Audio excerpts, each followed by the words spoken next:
Competitive strategy focused on how to compete within a single industry and how to create competitive advantage within that single market. We now turn to corporate strategy, which involves identifying which businesses or markets the firm should operate in, where the firm is operating in multiple industries and or markets. So in this video, we'll first introduce the idea of corporate strategy and some of the key aspects of understanding corporate scope decisions. The formal definition of corporate strategy is a strategy that multi-business corporations use to compete as a collection of multiple businesses. This corporate strategy pursues corporate advantage, which is similar to competitive advantage, but here corporate advantage takes the idea that the value of several businesses jointly operated combined should be greater than the individual value of those businesses operated separately. So another way of thinking of this is 2 plus 2 should equal more than 4. And it is this joint operation of multiple businesses together that creates this extra value. The decision to expand beyond a single market or industry really comes down to some extent to economics. And in this graph, the expansion decision basically is trying to find point G2 here. At point G2, the marginal bureaucratic cost, or the marginal cost of entering an additional market, is equal to the marginal value added. At this point, this is the optimal level of a corporate scope expansion. Anything to the right of G2 says the firm has expanded too far and the marginal cost is greater than marginal value added.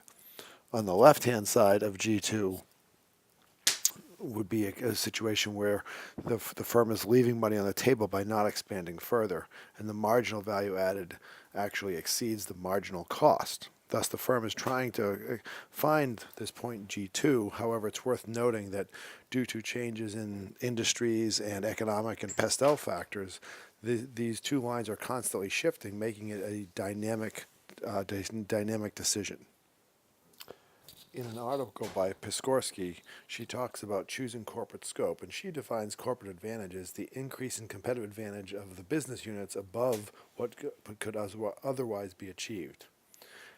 This additional advantage, or corporate advantage, stems from the fit between resources, businesses, and the organizational structure, where the businesses are aligned with the vision and goals and objectives. However, it's important to note when a firm expands beyond a single industry or market, this expansion is still based on using the firm's core competency and leveraging that corporate competency across multiple markets.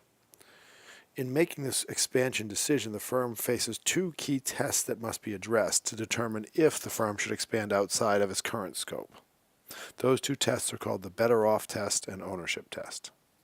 The Better Off test essentially asks whether, by expanding corporate scope, the presence of the corporation in the new market improves the total competitive advantage of the business units over and above what it could have achieved on its own. In other words, by becoming part of the larger corporate firm across multiple markets, does that make the business better? And does, by acquiring or by expanding into that new market, does it make the rest of the business better? And thus the firm essentially its corporate advantage is improved by expanding. Sources of the Better Off aspect with that improved performance come from two general areas. One is the idea of economies of scope, where the total cost of producing two goods jointly or two services jointly is less than the combined cost of producing them separately. In other words, you're leveraging resources across multiple markets. This involves using multi-purpose or flexible assets. An additional source of the Better Off test might also be cross-selling benefits, where you are using and selling products and services to different groups of customers, and as you expand into new markets, you're going to then sell those new products and services to your existing customers and sell your existing products and services to the new customers. This is the idea of forming that one-stop shop where the customer can buy everything from you. And this, again, could occur for both consumer and industrial businesses. But the key aspect is, whether it's through economies of scope or cross-selling, the firm must be made better off by expanding corporate scope. Only if the Better Off test is passed do we then move on to the ownership test. And the ownership test basically asks, in order to obtain those benefits from that were identified in the Better Off test, do we have to own those assets? Do we have to actually expand and own that division or own that acquisition? Or can we find an alternative arrangement, such as a partnership or joint venture, to get the same benefits without actually having to own the resources and pay for those resources? In other words, can we contract or partner with someone to achieve the similar outcomes? And here what we're doing is comparing the cost of ownership versus the cost of contracting, but not just monetary costs. We also want to look at non-monetary costs. And if we can get the benefits without incurring those costs of ownerships, we're better off contracting. We now want to turn our attention to the various expansion paths or different ways firms can expand their corporate scope. There are three general paths here. One, the firm could vertically integrate or expand along its value chain, either becoming its own supplier or becoming its own distributor or retailer. The second arrow is the diagonal arrow here, where we could expand across geographic markets and outside of our domestic market. And the third expansion of corporate scope could involve product diversification, where we actually expand into separate industries, and therefore we're operating in multiple industries simultaneously.